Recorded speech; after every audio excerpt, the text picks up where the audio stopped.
Welcome back to Boom and Bust. I'm your host, Tony Clement, here with Malcolm Lavoie, Associate Professor of Law at the University of Alberta. Malcolm, obviously, Canada's economic future looks pretty hazy right now, I'd have to say. I don't think I'm the only one saying that. Can your analysis help this country or reroute us on a better path in terms of our economic health and stability? I hope so. It's been, this book isn't primarily sort of empirical economic work, but some of the economists who have looked at this issue have observed that Canadian economic growth could be significantly enhanced by lowering some of these barriers to trade, that the barriers to trade, take several percentage points off our GDP, that there's significant growth to be tapped into just by lowering the barriers to trade among provinces in goods and services. And the Constitution provides a roadmap for doing that. Obviously, it's possible to have governments sit down and agree to lower those barriers to trade.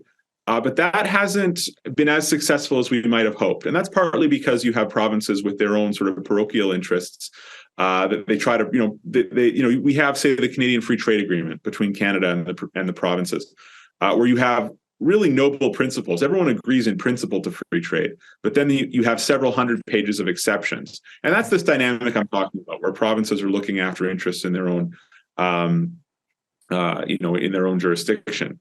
And so, I think that there's significant economic growth to be tapped into here. And the Constitution, I think, is part of that, because the Constitution puts important restrictions on what types of policy measures can be enacted by what order of government. Before we go any further, you've mentioned your book several times. You better mention the title of the book so that people know where to find it. It's Trade and Commerce, Canada's Economic Constitution.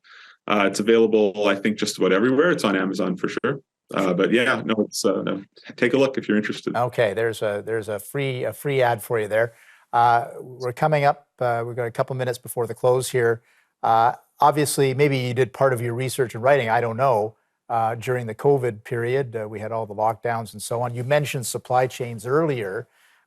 Generally, though, we saw the role and the scope of the federal government increase exponentially during that period as well. Is your analysis, does it have meaning in terms of future direction and what we should do for our economy post-COVID?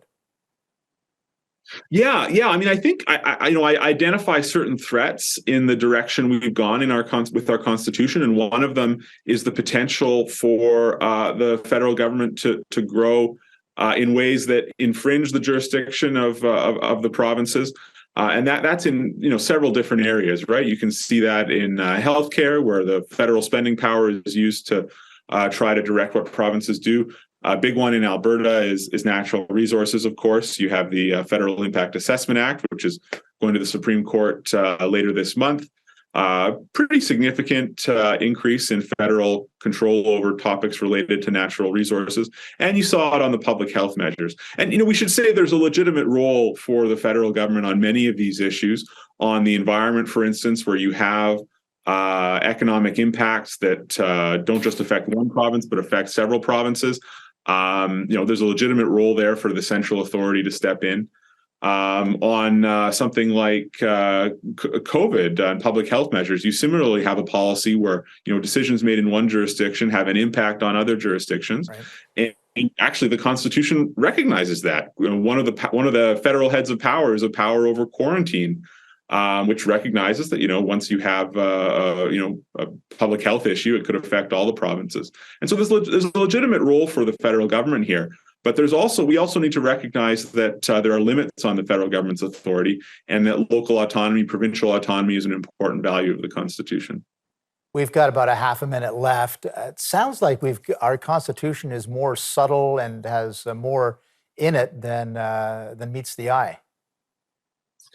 Yeah, I think so. I think Canadians often fail to appreciate the subtle and sophisticated economic vision underlying our constitutional order, and I hope that this book, contributes to a reinvigoration of our understanding of some of those issues.